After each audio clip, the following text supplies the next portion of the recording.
Hello, hello. Welcome, guys. I am back. We'll go ahead and let the chat roll in. I don't see anything happening.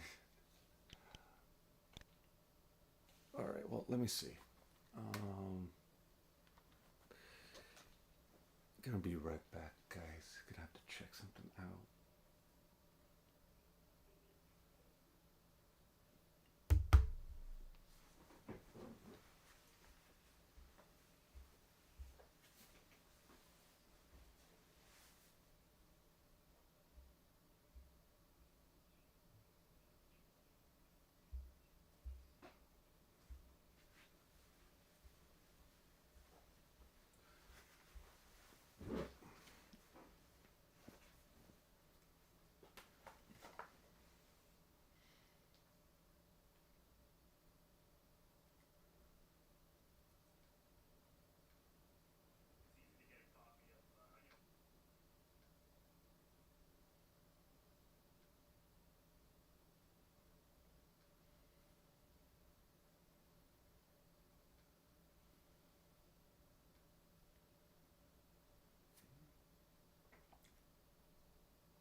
Okay, here we go.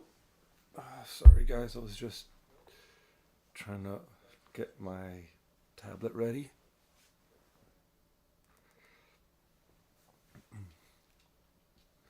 I was actually listening to audio back. Maybe I should lower the audio on the.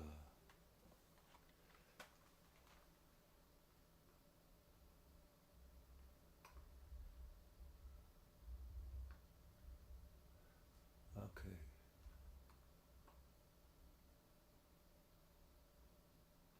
All right, that should be fine.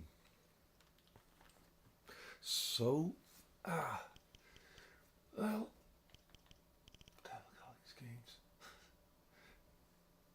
Okay, let's pick up where we left off with Sonic and Knuckles. I remember the I remember the advertisements for this game.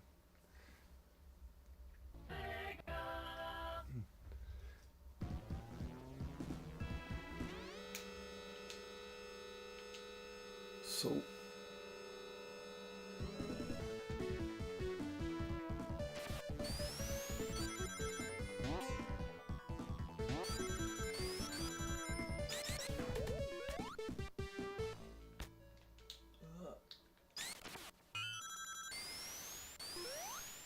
yeah, there's one weird thing about the save states with this cartridge.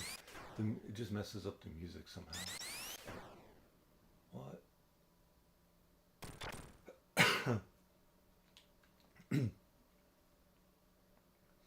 And it just does. It's like, oh man, what am I gonna do?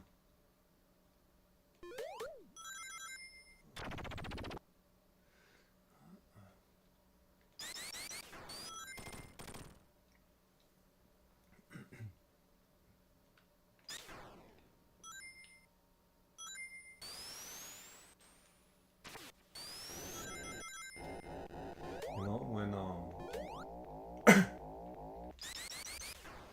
I had this game by itself for like the longest time without any without Sonic 3. This was I remember in this was a Christmas present for 95 if I'm remembering right.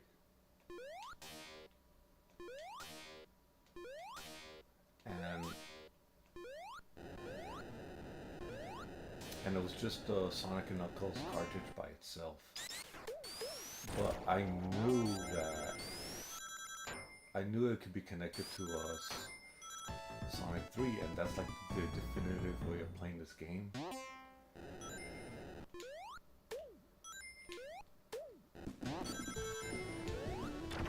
Sure enough, like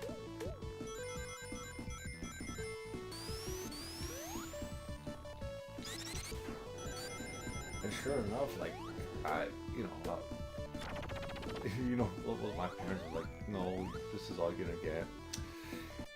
Uh, yeah, I guess I accepted it. Like, all right, well, I guess that's how I play it. Um, by this point, I was already given the this move now.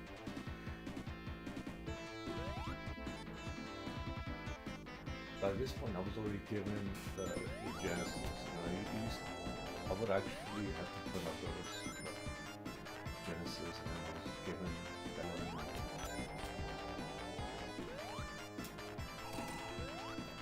Oh, there we go.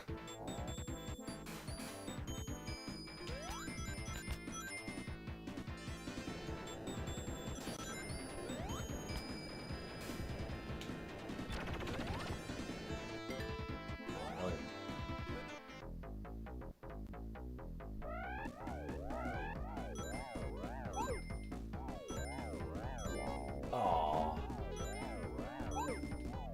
so if we get lucky.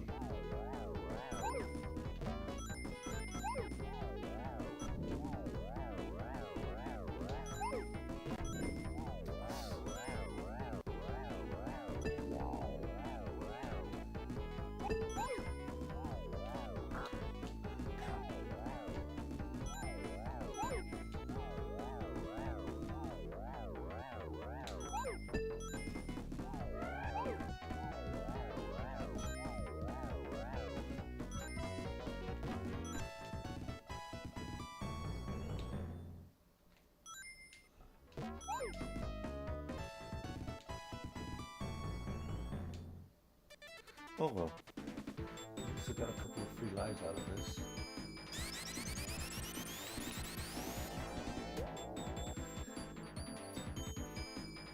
So yeah, that's how it was for the longest time. Sonic and Knuckles was like,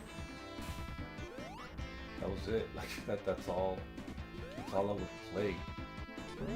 And I don't think it was until like, what was it, 99?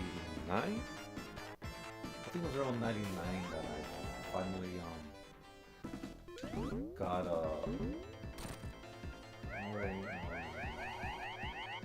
that was in the year 2000. Yeah, it was around the year 2000 where I finally got Sonic 3.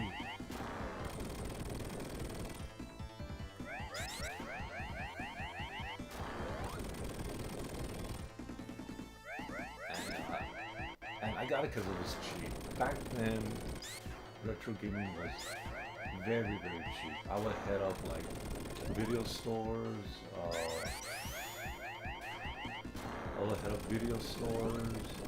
mom and pop shops, garage sales, where have you. Oh, I should have.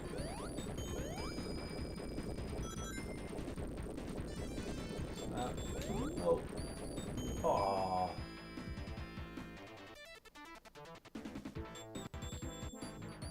Go back now. Alright. I will head up to mom and pop stores, garage sales, where have you. It's a great time.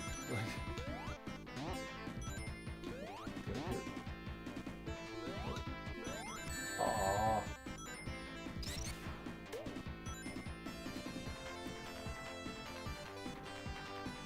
I was having a grand time just looking and finding that stuff. Now,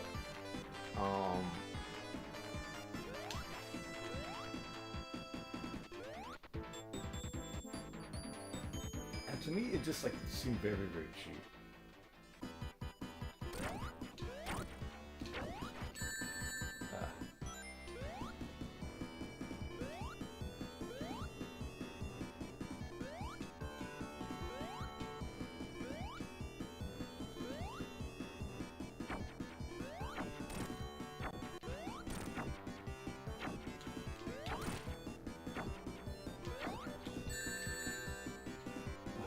Really?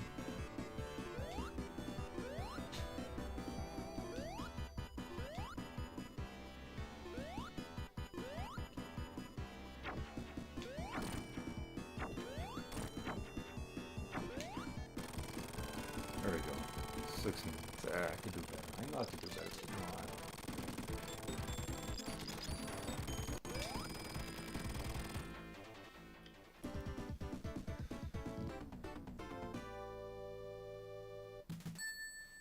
Quite three. There was this one. There was this one time when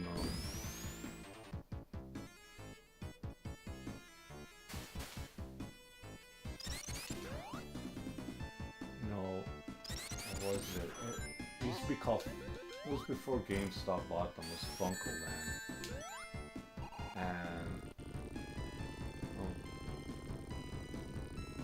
I was just given.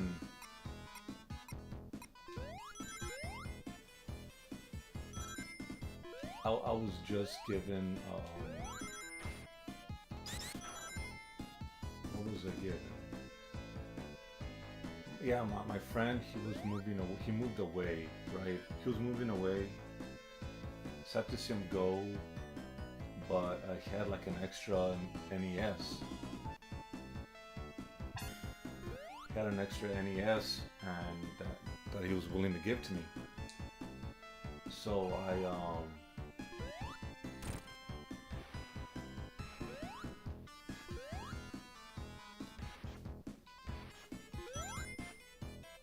so he just gifted me his Nintendo, you know, and I said, oh, thanks, man. You know, he was a good guy. You know, we would trade games and stuff like that, but you know, he won me with that. And I'm looking at this thing, I was like, man, no, you know.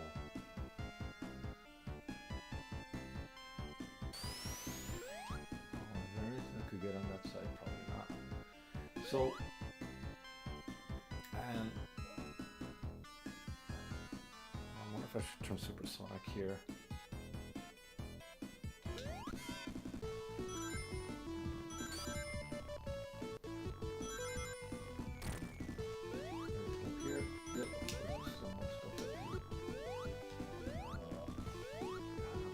Up here was a knuckles route.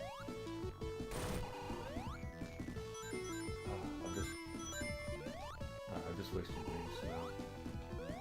Yep. Did I ended up in a knuckles route. Oh, this is bad. This is really bad. Okay. Maybe I could just.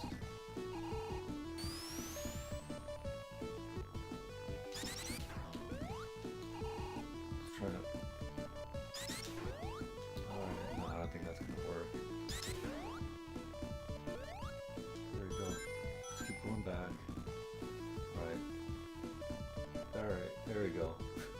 Back to the regular route. But now I lost all those beats. See what happens when you're not careful?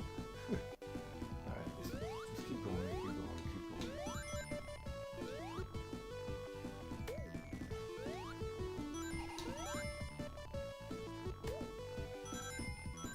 Oh wait, now I'm going backwards.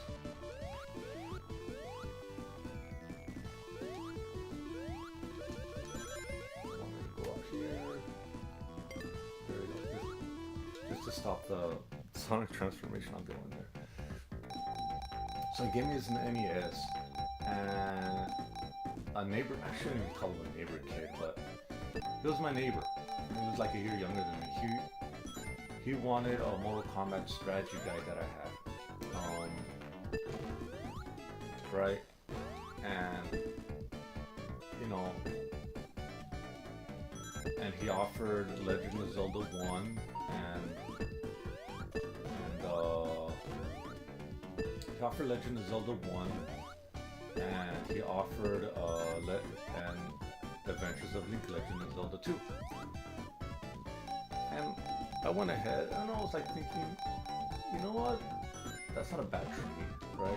You know, it's okay. Like.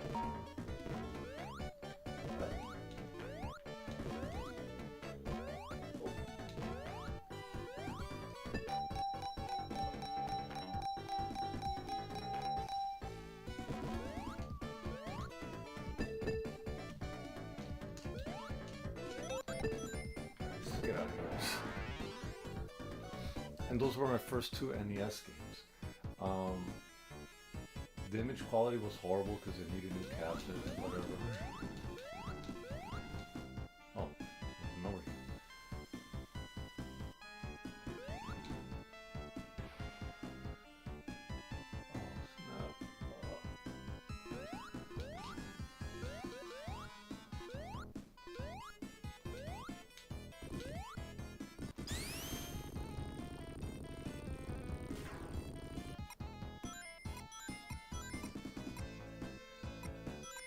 I'm so grateful to actually have those games. Like, and everywhere I would go, NES games were on it cheap. I think I bought Metal Gear 1 for $10. I bought Metal Gear 1 for $10. I bought Contra for for 15. Dragon Warrior I think I got for free somewhere. I think someone just handed it to me. No, wait. Yeah, it was just given to me. So it was all good, right? It was all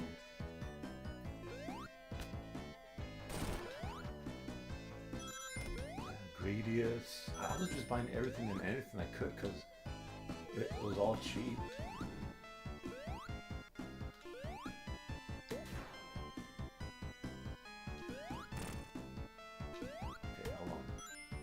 Poke me.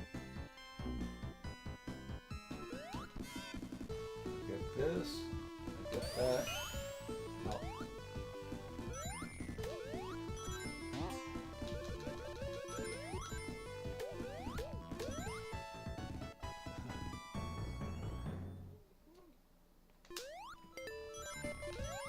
Alright, I gotta go in. Somewhere extra. And I remember, this is all before YouTube. When YouTube started, and all these videos, I actually went on YouTube to see what people were recommending. And this was a double-edged. Nope.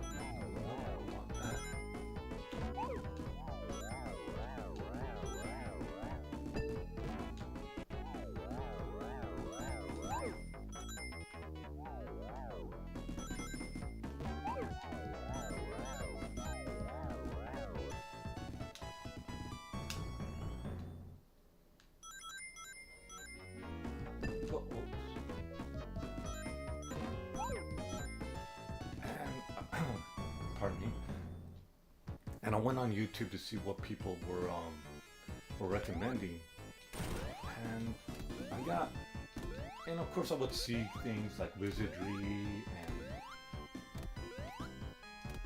and Crystallis and Journey to Silius. And I'm thinking that I look at all these good games. Like I'm thinking, I used to be a big Nintendo hater, right?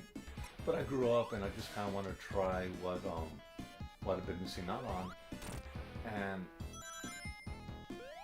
to look at all these games that people were recommending,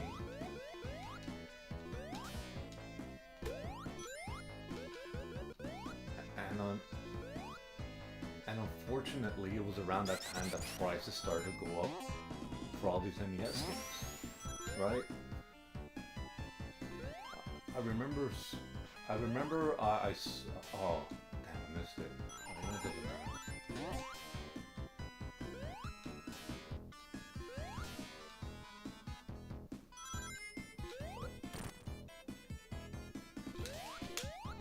Ooh, that was a close one. Oh, alright.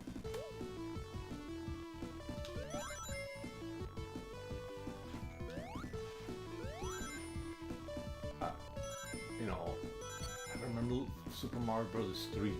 At one point, I saw it for very cheap, for like $20,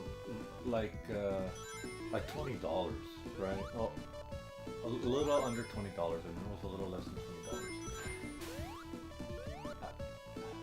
And then out of nowhere,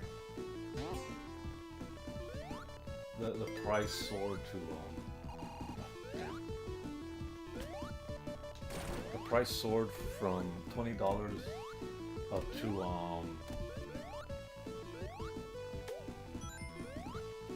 price soared from $20 up to up to like $35 in a span of a year. And I'm like, this is not right. And the prices just kept on going up and up and up, and more people were getting into the hobby. So I just didn't know what to think. I was like, great, like, what am I gonna do?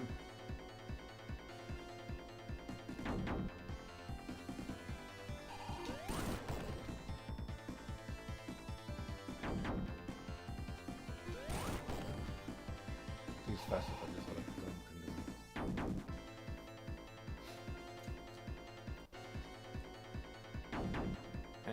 And unfortunately, I couldn't. I'm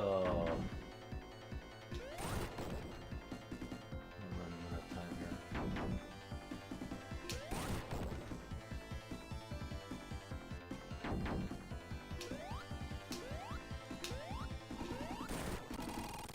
Here we go.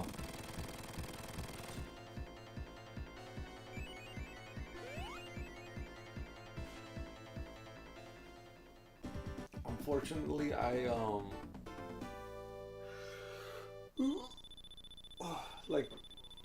like games I wanted to buy just became too. It became too expensive. There's a game I really wanted to try. Because I remember seeing it on the computer called Times of Lore, I think it was called. And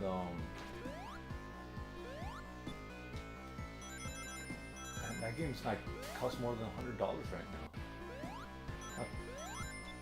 Right? It was on a PC. They made an NES port, and there's no realistic way of playing unless you got like an old MS-DOS computer or something. There is no real way of playing that game. So I saw that there was the NES version. I wanted to get the NES version, but the guy I forgot where I went. The guy wanted something like like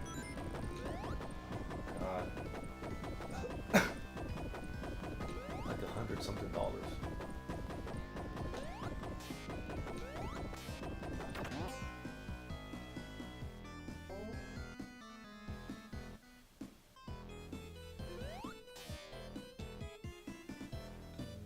Right away. No. There we go. Well, the last game I remember buying on the NES was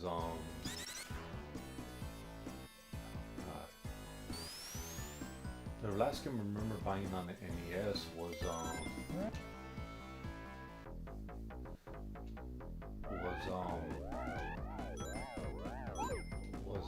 Metal Slug, and that's because I like the giant robots. That game cost me a pretty penny. It's probably the most expensive NES game I have, and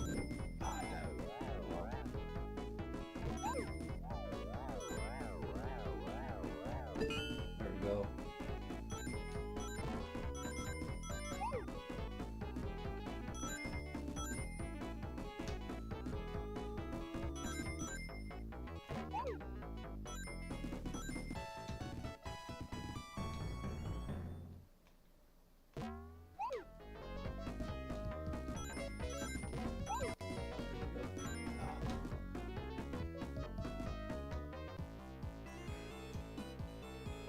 And that was it. I was like, you know what? And yet, there are other games I want to get.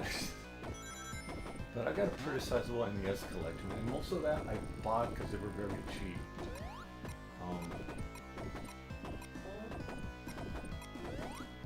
My brother criticizes the fact that I'm still playing old games. Like, he's like, I got an Xbox. He says, you got something that is 500 times more powerful than what you're playing on. Why don't you just play games on that?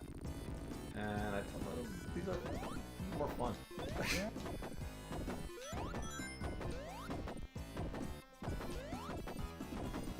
Oh snap.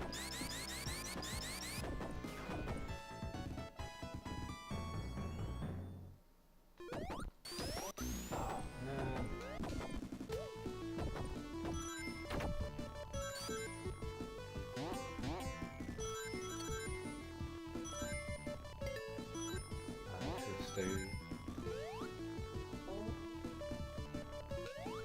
There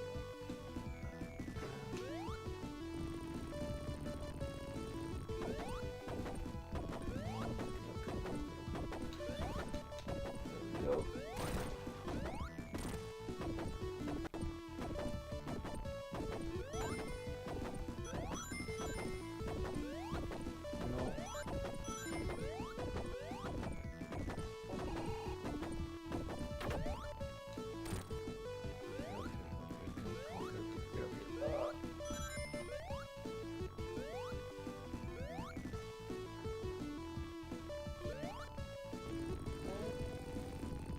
You know, I would like.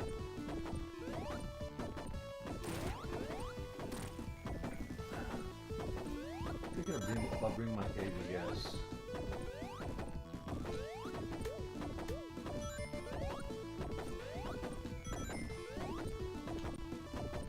Be careful here,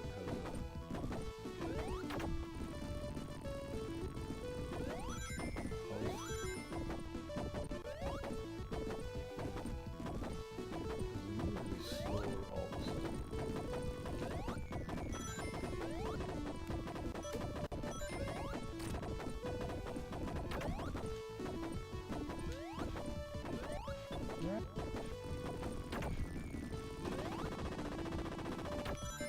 Oh.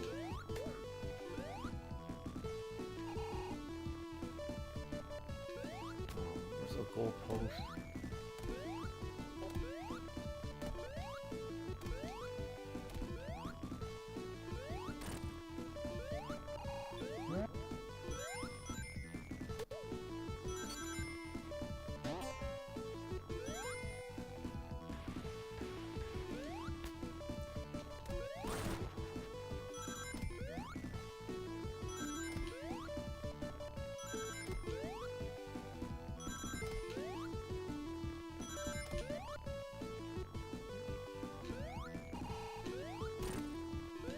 There we go. Oh, damn.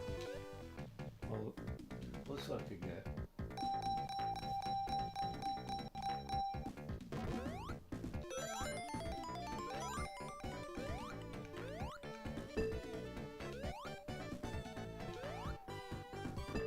Oh.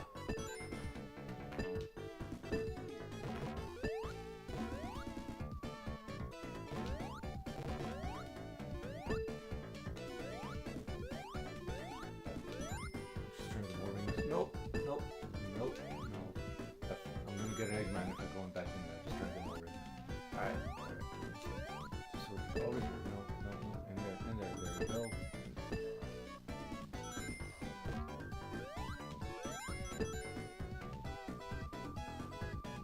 You know what's surprising is that the Genesis started off as a System 16 console.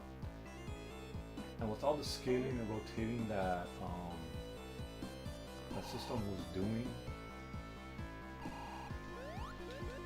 I'm actually surprised that they never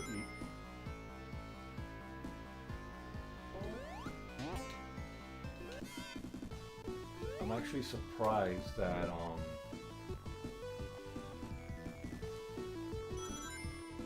that they couldn't. Well, it's more that they couldn't afford to, but they, they just didn't have anything like that in the works. It's like, wow, this is the Genesis, this is supposed to be the future, and it's just like a modest upgrade.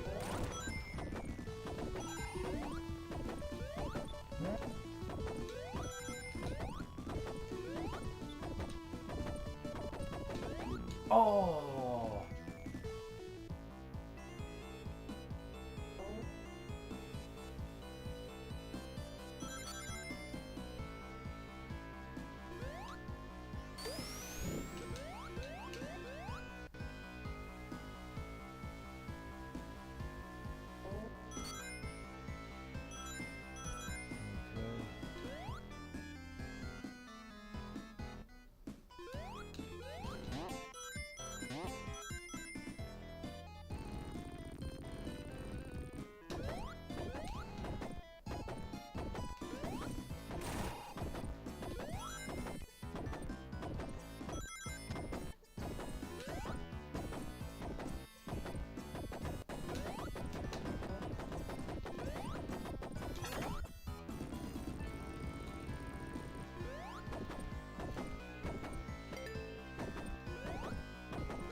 go.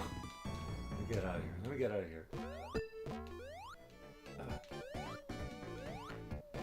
There we go.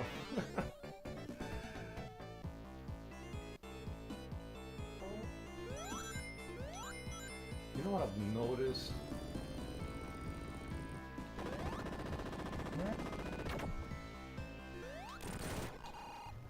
Is that Sega have always used something of a evil doppelganger kind of motif in a lot of their games. Like usually someone or something that has a lot of the similar movesets of the character you're playing. You know, the first one I can remember doing that was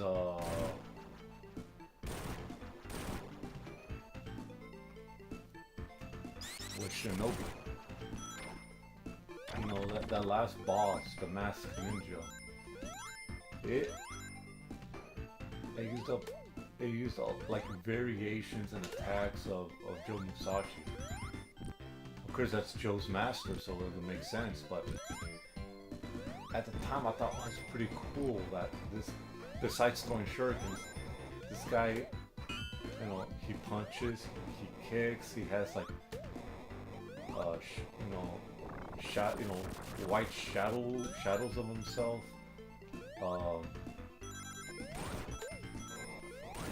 Doing stuff.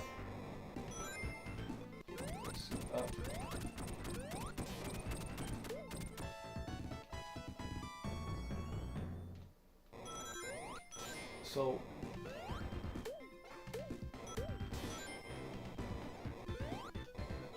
it was like crazy that it was something like that.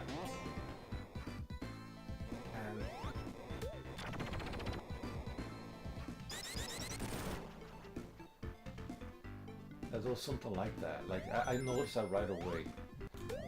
And in this game, you know, of course, Knuckles is like the expanded upon, but you know, I'm thinking, well, Knuckles could spin dash,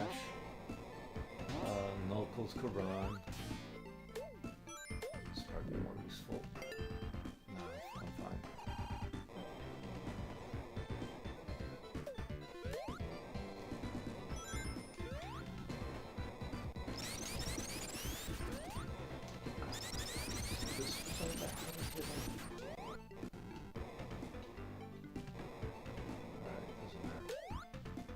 Back, stuff there, and that was always persistent. I also want to say Shiva was kind of similar to Axel in a weird way in Streets of Rage 2. Like, of course, their attacks look different, but they function the same. If I'm remembering right.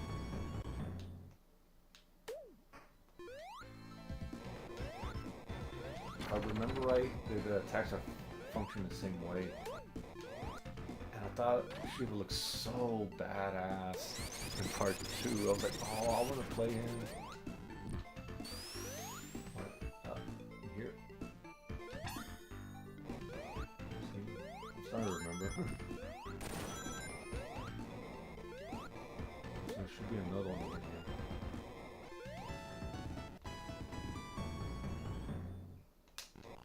Oh snap, almost died.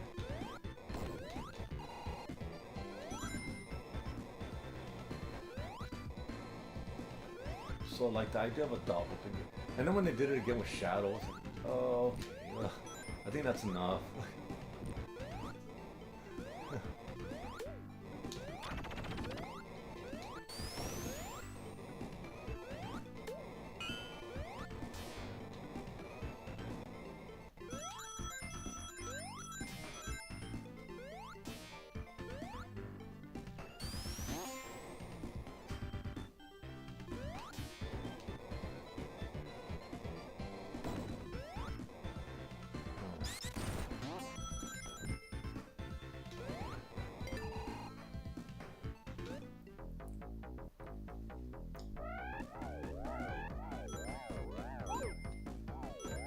little saddened that they never brought back Alex Kidd.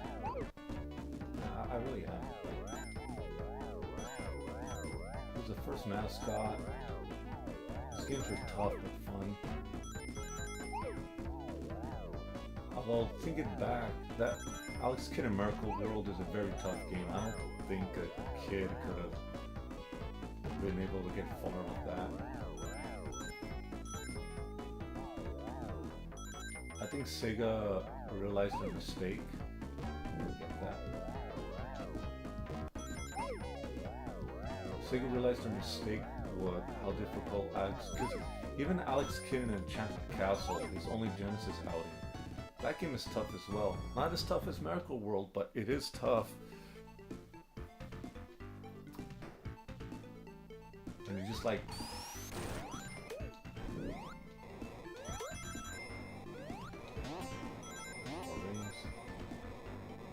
yeah.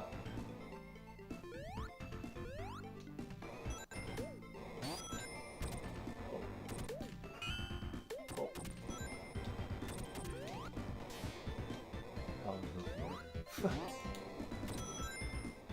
Oh.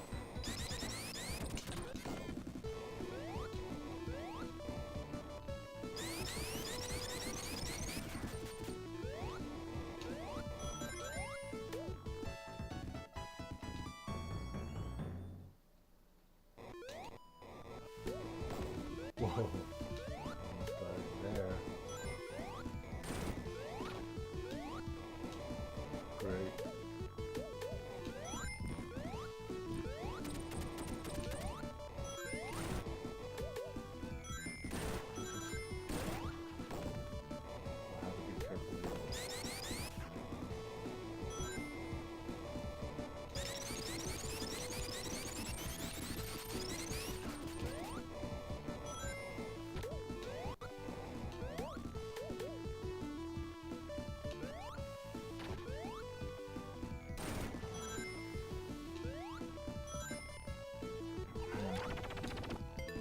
So I guess when they were designing Sonic, they were just like, it has to be easy. And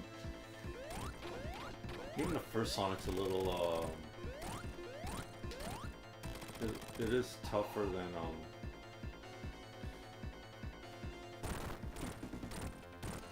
it is kind of tough. I managed to beat it though, so I don't know what I'm thinking.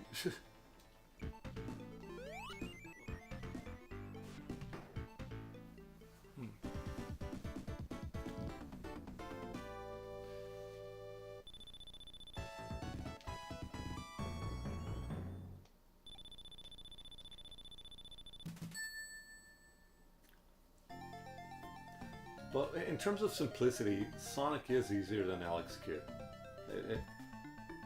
It's, you know, these games just are. Alex Kidd in Miracle World was a game that I wasn't able to beat until I was like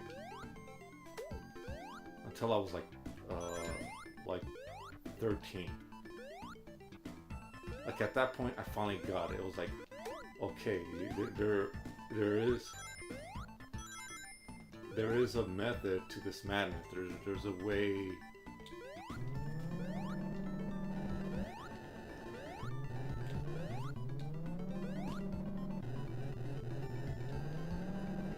You know, there's a way to beat this. You gotta do it in this exact, precise way. You know, and I don't, you know, and when you're thinking about like, if you're thinking about like a platformer that you want kids to play, it's got to be a little more straightforward. Because Alex Kidd, there is a puzzle solving element that might be too complex for like a 6 or 7-year-old. Mario was much easier. You just go from left to right and just know how to jump, know who you could beat, and that's that. Alex Kidd wasn't that easy. You know, You know, there's certain enemies you can punch. Great. There we go. Some more rings. Hopefully I don't lose them all.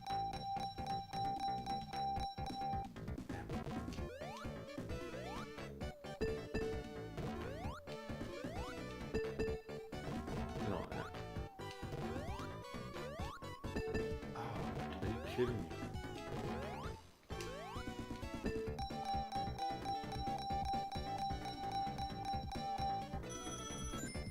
That's good. Let's get out of here.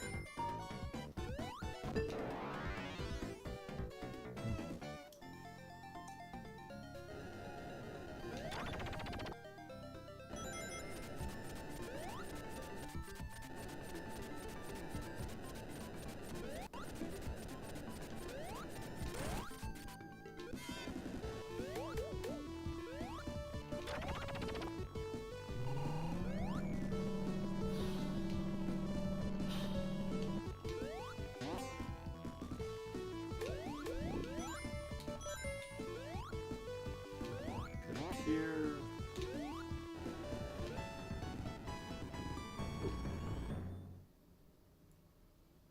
I sometimes die like that. Yeah, this one's nothing up here. But bounce.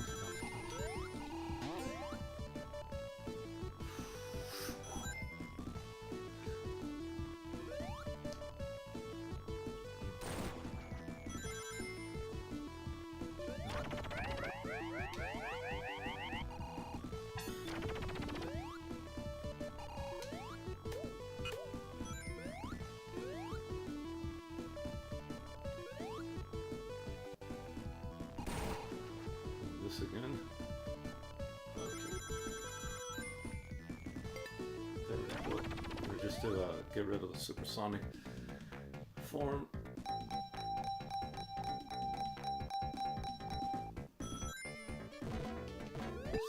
Let's just get out of here already because I wanna.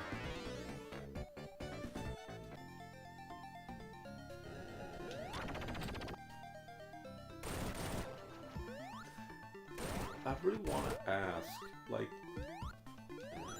she passed away.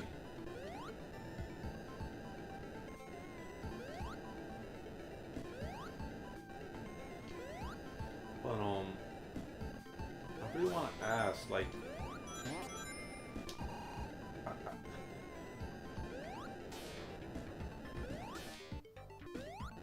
like, if you look at Alex Kidd, you play Alex Kidd, you get a sense of it looks very kiddish,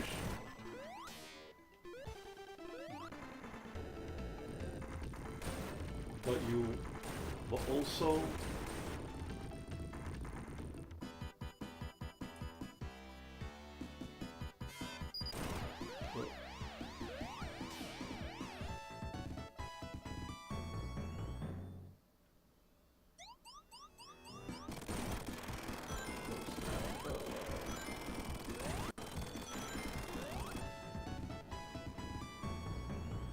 you get a sense that when they made Alex Kidd in Miracle World, that the game was being made for damn.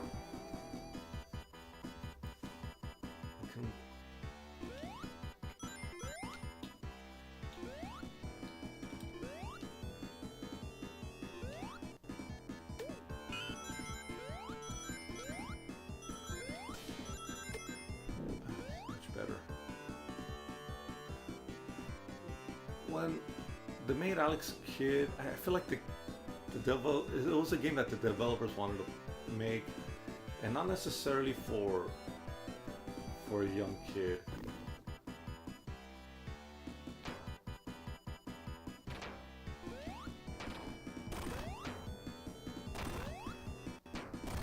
This is a rather easy boss fight if you have his shield on.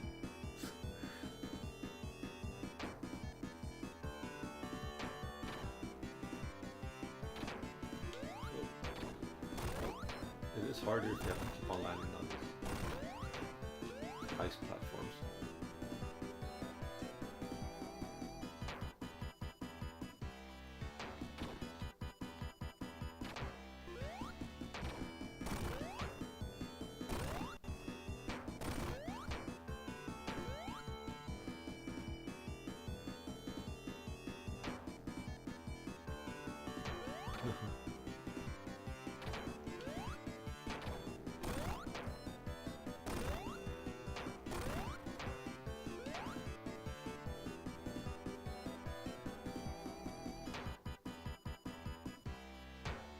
Well, I think they could have designed something better. There you go.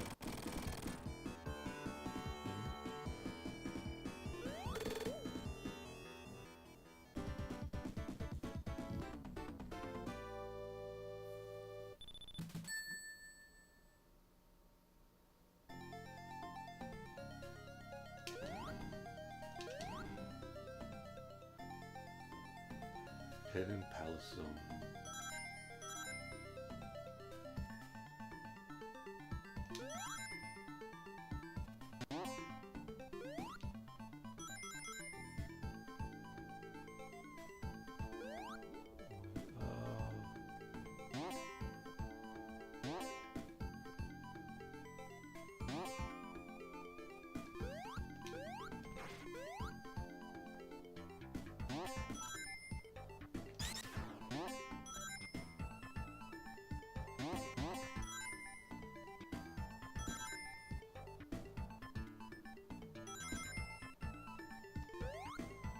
The idea is to get enough rings to fight Knuckles as Supersonic.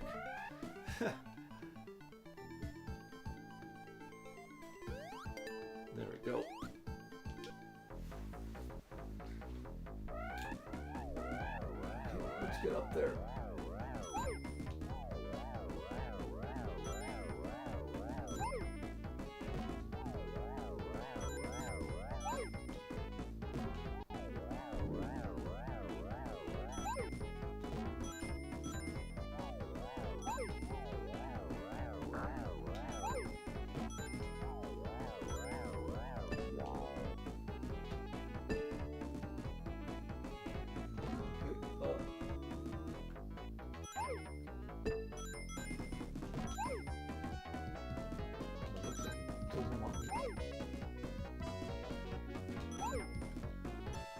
There we go.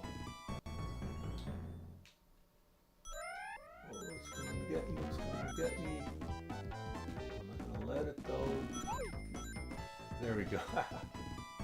Because why not? Why not?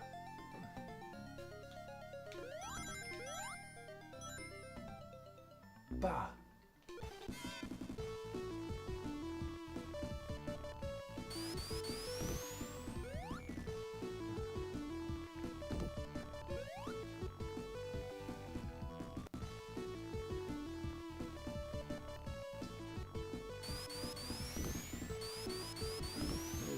The standard level.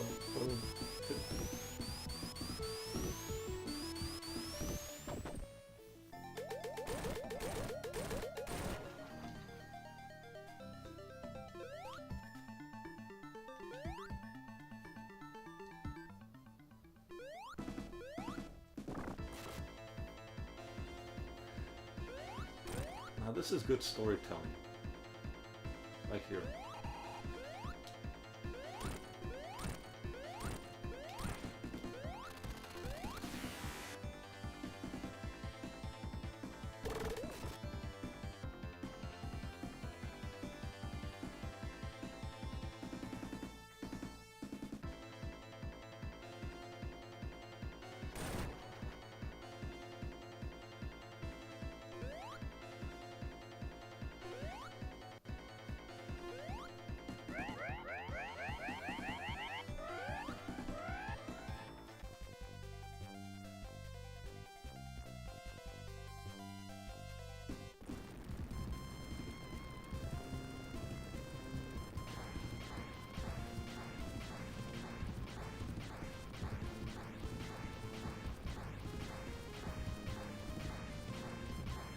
first time I saw that, I was like, "Oh, it's the most epic thing ever."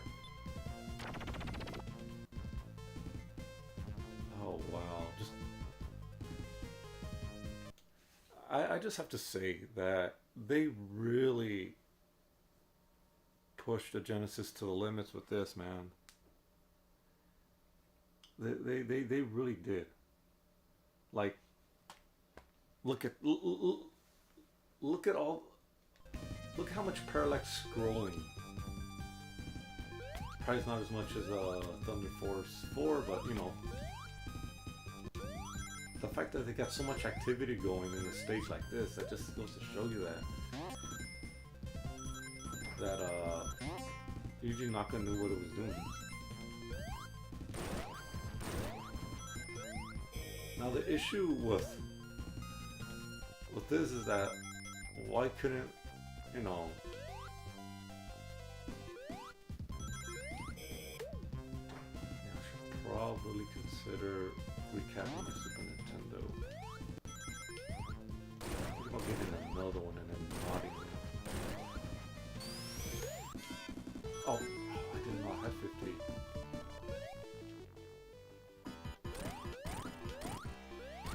Would have been cool is if they could have used the Sonic 1 boss music in the section.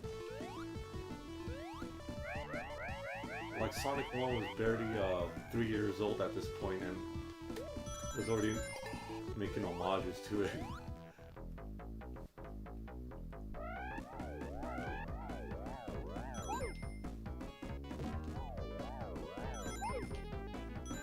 Yo. No shields yet.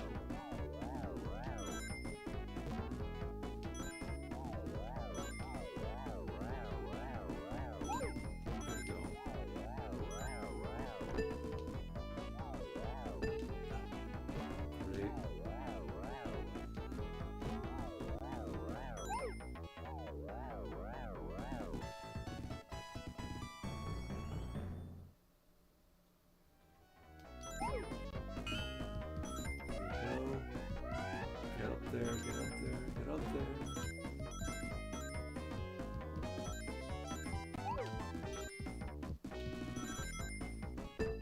Ah, well, it doesn't matter.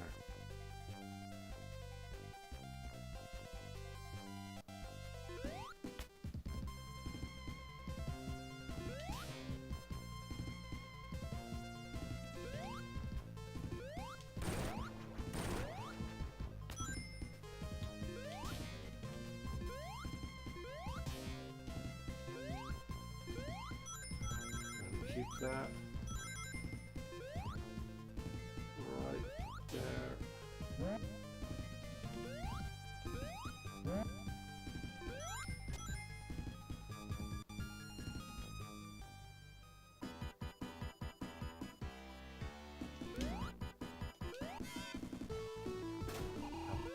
Even in Sonic 2, I've always hated this boss fight. Like, I can never find a clean way of beating him.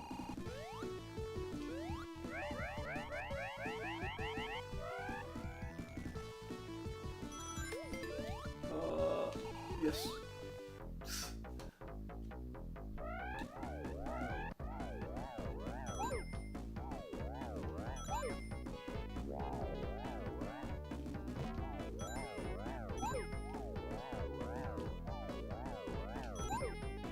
You know,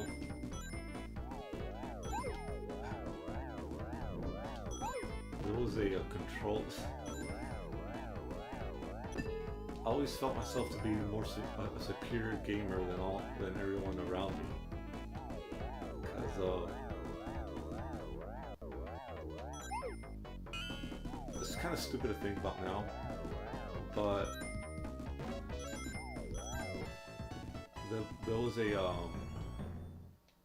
they used to release controllers with a slow motion effect on there. And it wasn't really a slow motion effect, it was more like they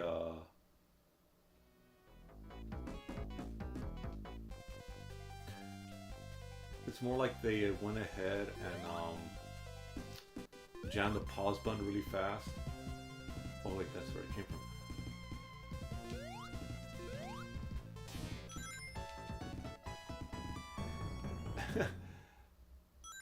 And every time they would do the special stage, blue spheres, they would always turn on the slow motion effect to give themselves a better chance.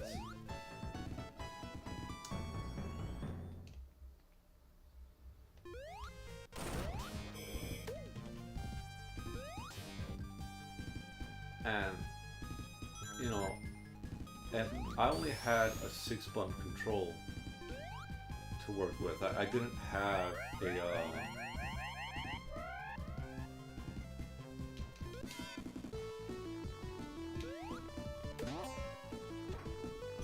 I didn't have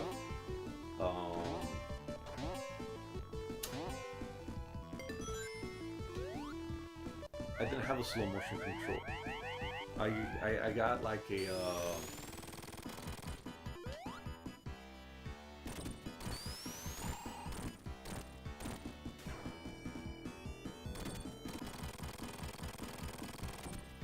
I just had my 6-button, you know, fight pad, and that was it. That was all I was doing. There was no,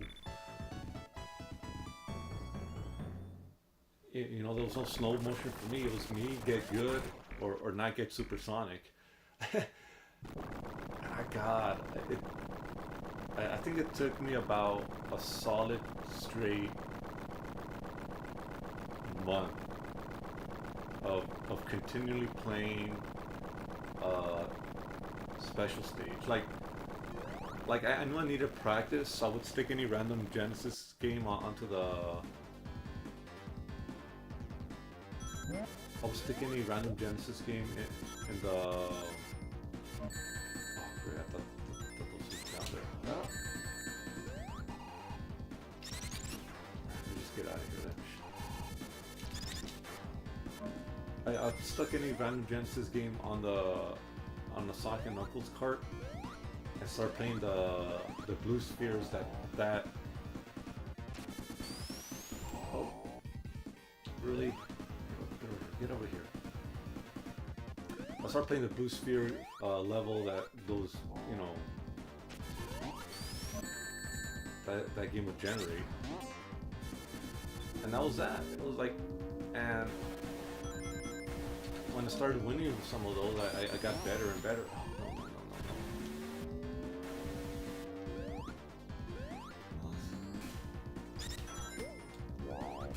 no.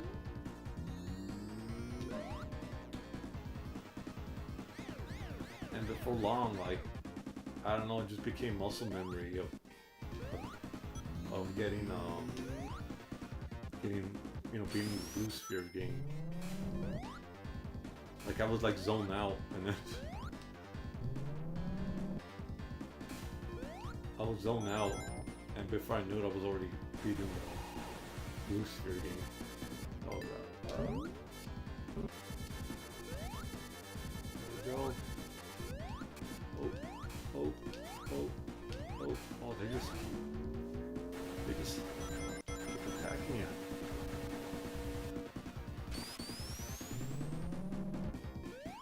Oh, like this.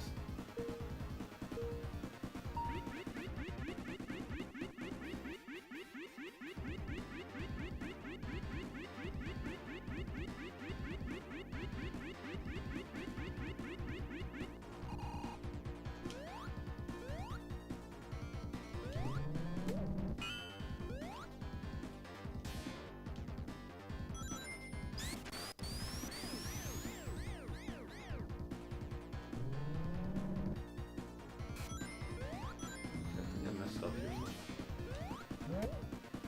Or is it taking these? There we go.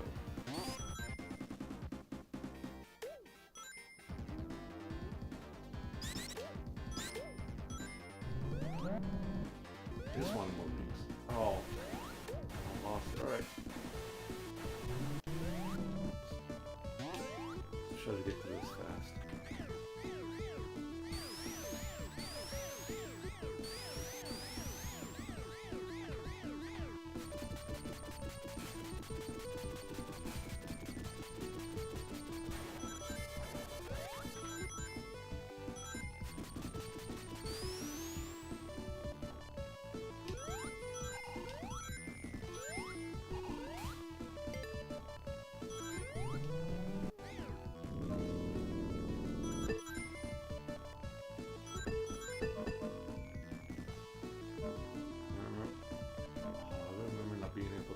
this part out for the longest time.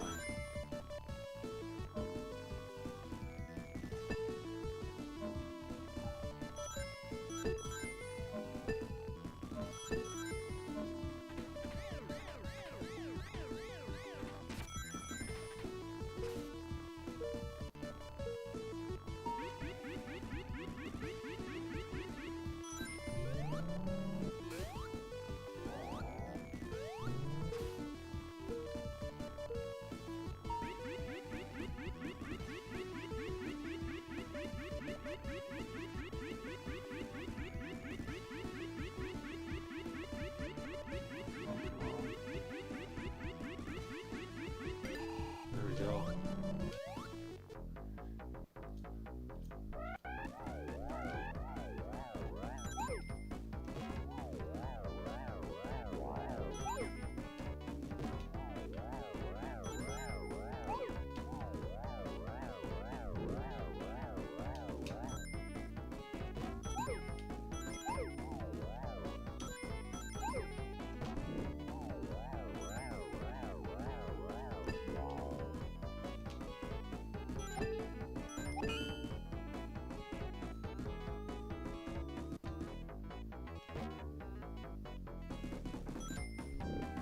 Aw, I thought there was gonna be a free medicine out there.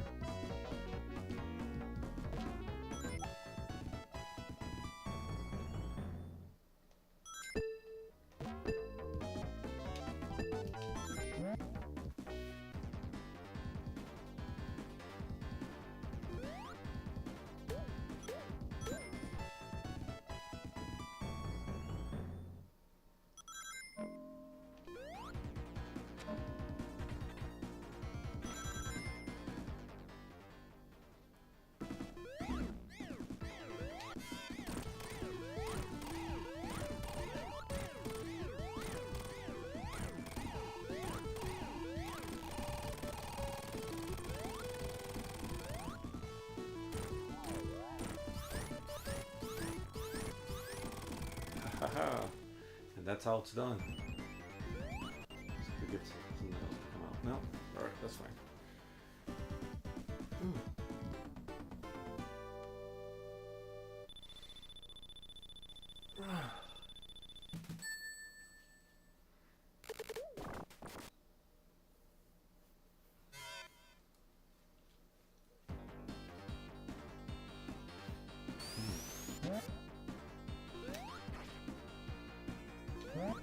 Oh. Thank God I have 46 more lives, huh?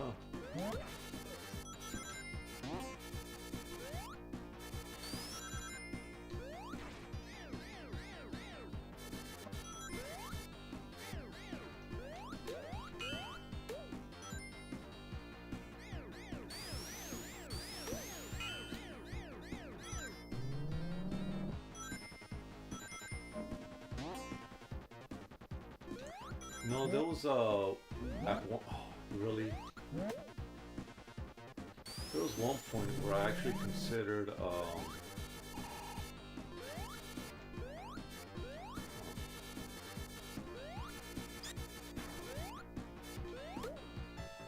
there was one point where I considered speedrunning this game.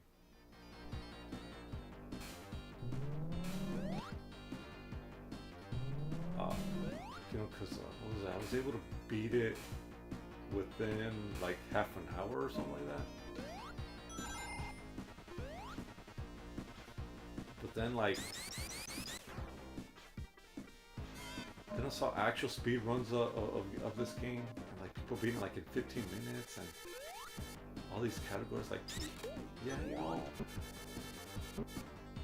you know what? I think I'm good. Some of these guys, they use glitches, they use all sorts of techniques, and like, damn.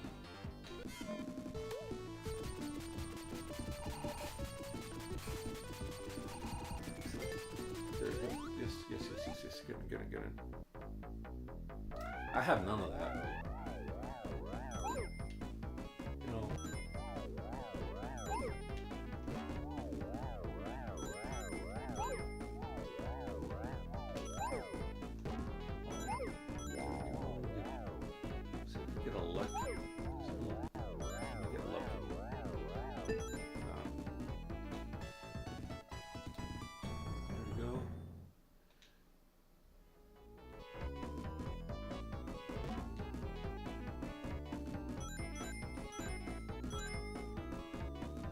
be able to get a high score, but I don't.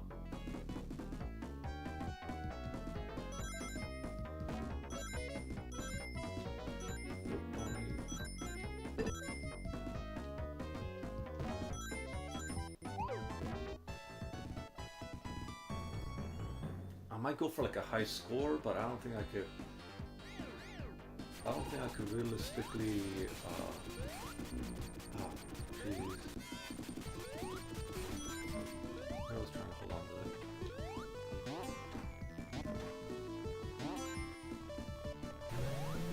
But realistically, I don't think I could beat this thing like in like 15 minutes. Really.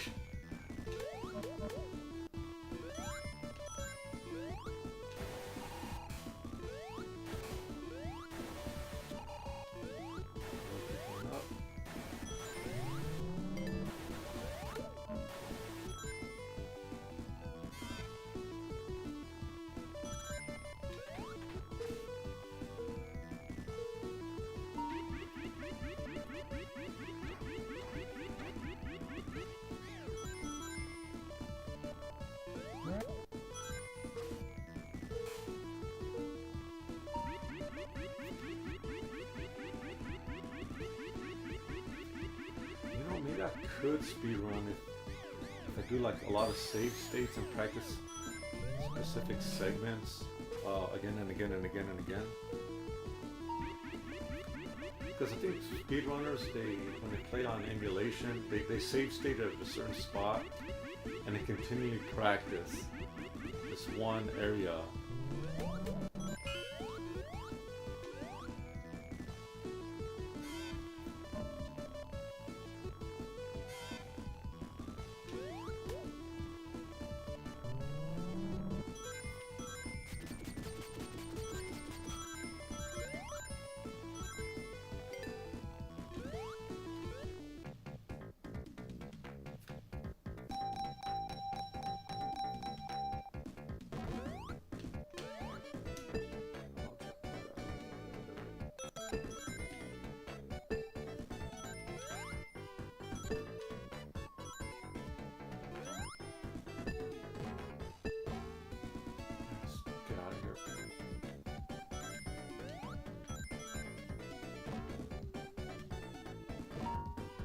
Nope.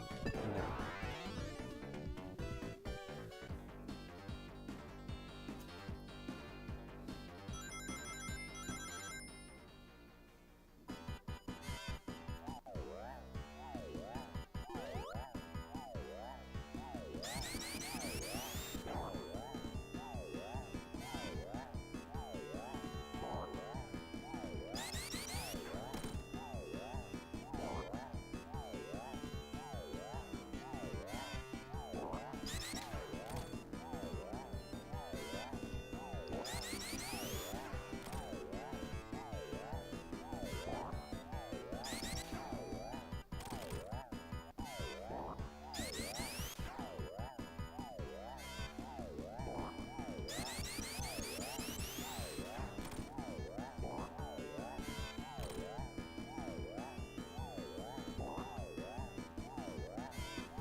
Yeah, I like that sound effect.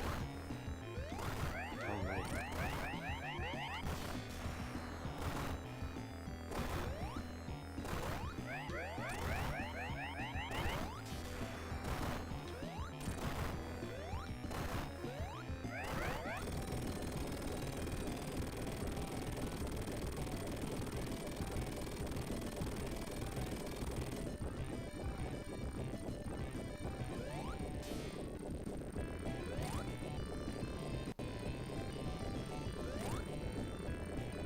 Oh, that thing is falling apart.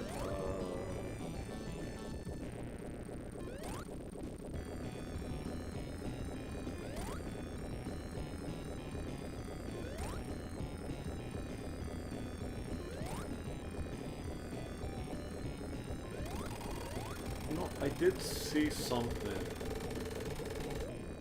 No, this is. God, this is an intense fight.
Yo.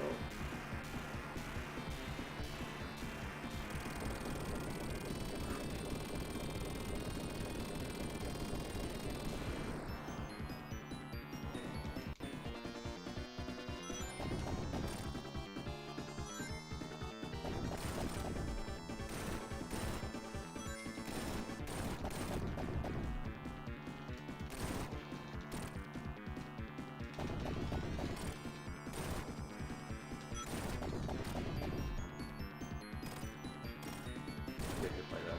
Why not?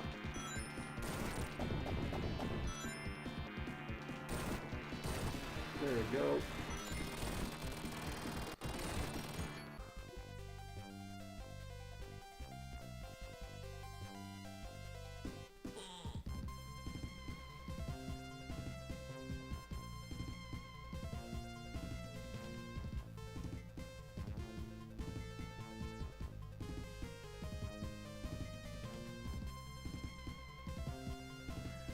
Now look at that.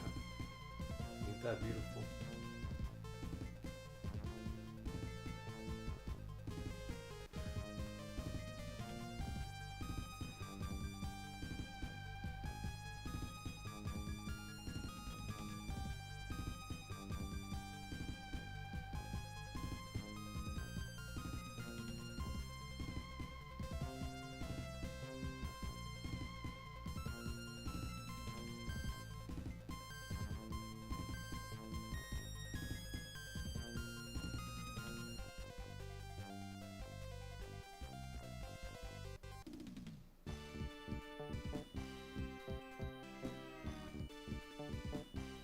There you go. That's how it's done.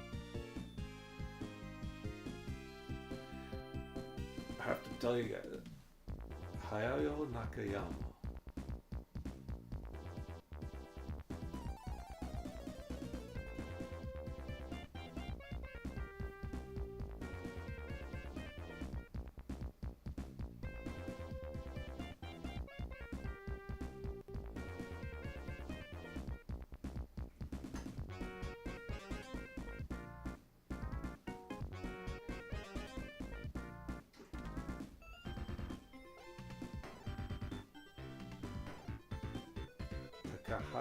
Takashi Iizuka, lead programmer Yuji Naka. He's still in jail? I heard he did some insider trading that and went to jail for it. I mean, he paid it off? Well, I don't know. I don't know what the Japanese law.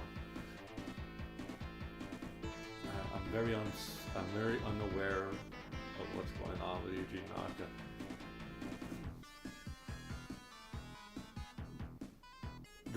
There are things I wish came to pass.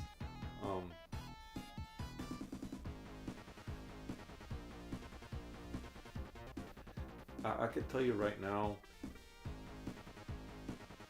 when I first played this, Jun Senoi,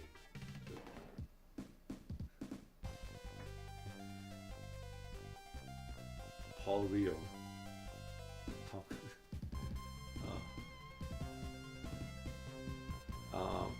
when I first played this, there was no way you could have imagined Sega going down the way they did.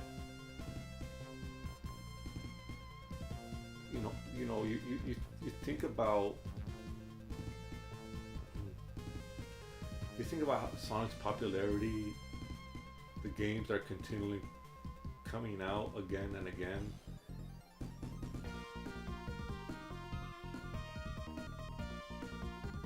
It was to be expected that that Sega would continue, and they just didn't.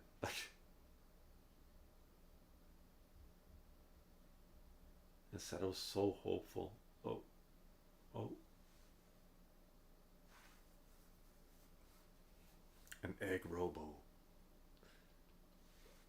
All right, enough of that. Let's play something else. Something a little more hardcore.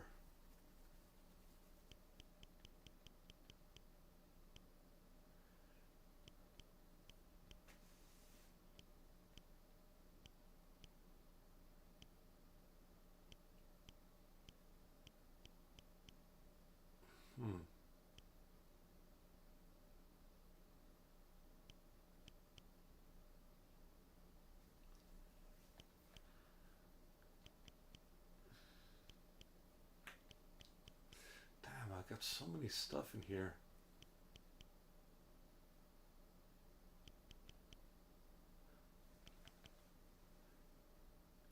That is not hardcore at all.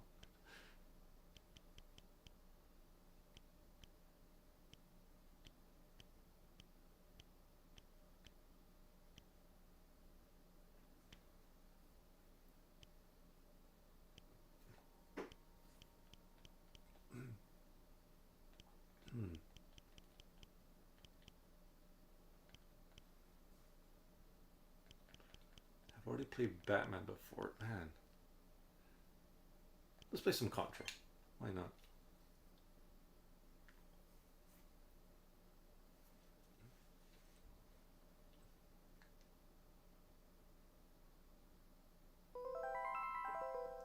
I miss that. I really do.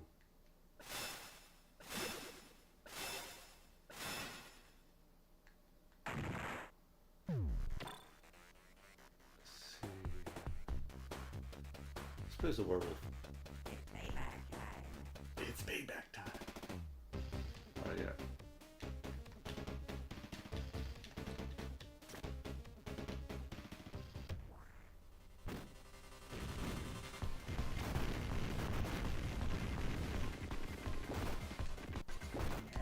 Oh, really?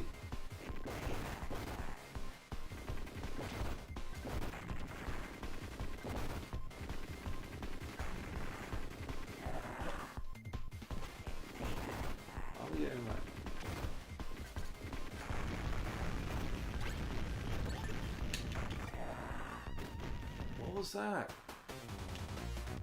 Hold on. is not right.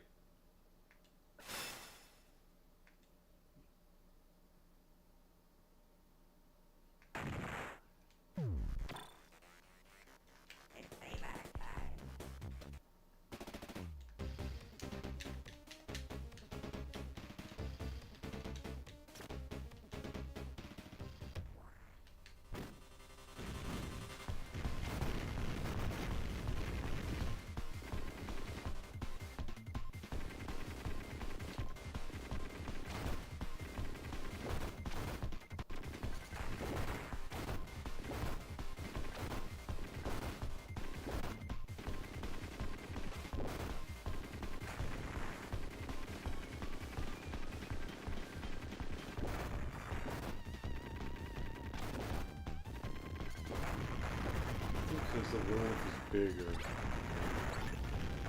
See? Oh, I see what happened. I got that power up, and that's like his power fist.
See that?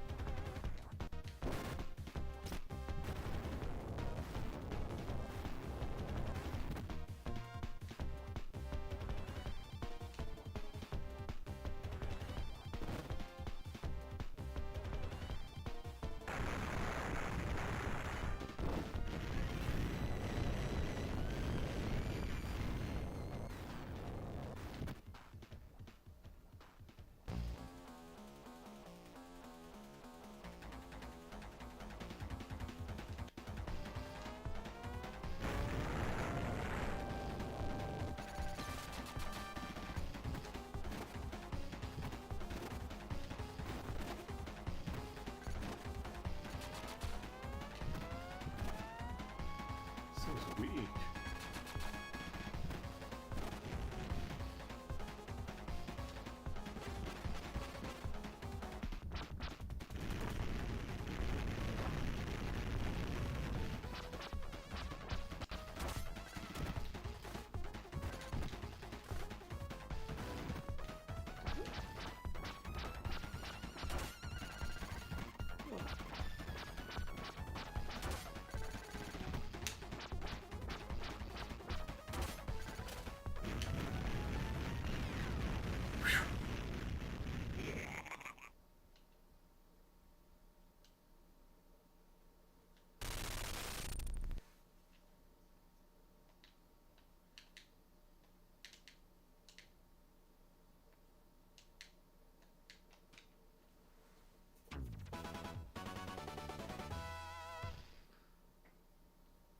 How are you?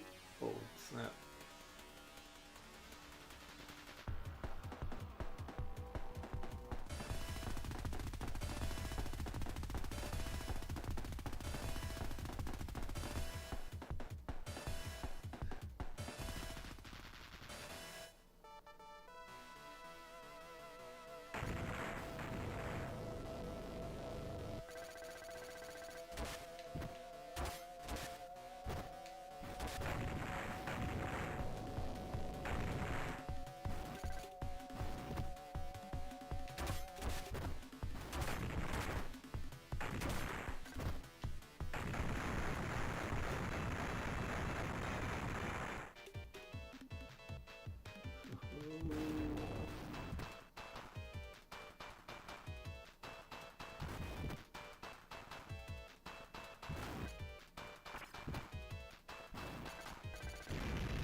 Oh, didn't see that.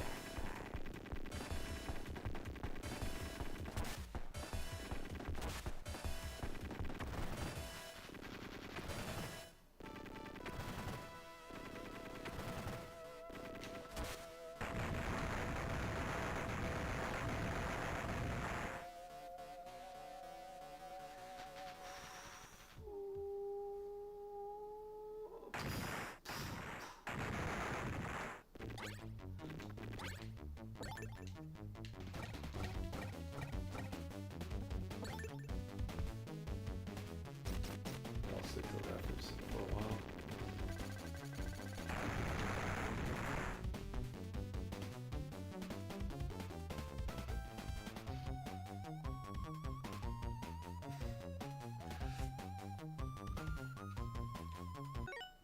You know, I have to say something here that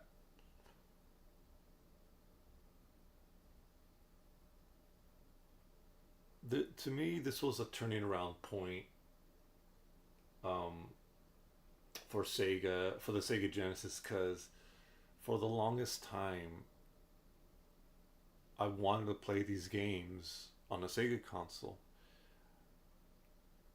When I saw Contra 3 on the Super Nintendo, I thought that was a badass game. When I saw Street Fighter on the Super Nintendo, I was like, I want to play that. You know, of course, everyone was talking about it. And being a young kid, being very impressionable with what the older kids were playing, I wanted to participate in that world. So when Contra came out when this version came out, it was like, yeah, Sega finally has the recognition and can now like compete with the Super Nintendo on equal footing. Because to me, as long as those games remained on the Super Nintendo, in a lot of people's eyes, the Genesis was not legitimate. And for some reason, that bothered me. It really did bother me that I wasn't able to play a Contra, a Street Fighter, a Castlevania, you name it. You know, a Mega Man. I'm still kind of sad that that was a Sega Channel exclusive, but you know, as long as those properties remain on the Super Nintendo, to me, to a lot of people, the Genesis was not legitimate.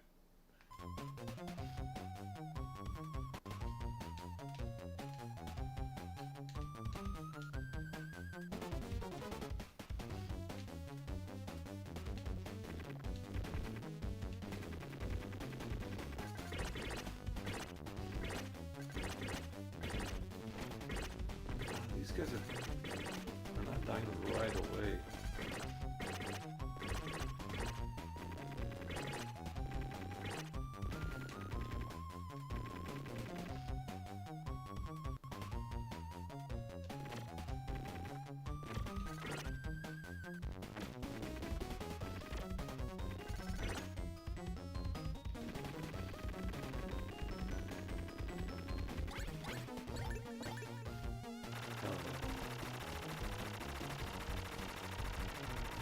You know what? I'm gonna save this. I'm gonna botch something right now. I'll still save it.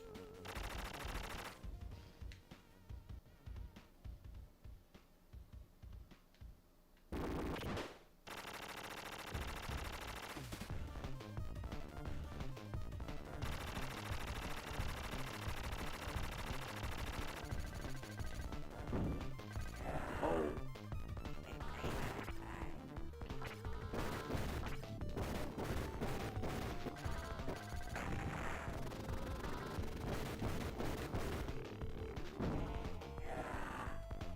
Yep, I knew it.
time is it? Okay, you know, I'm gonna just end the stream here. It's I'll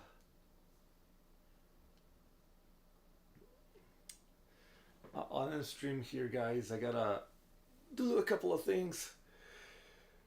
Oh, but you know, I did manage to beat um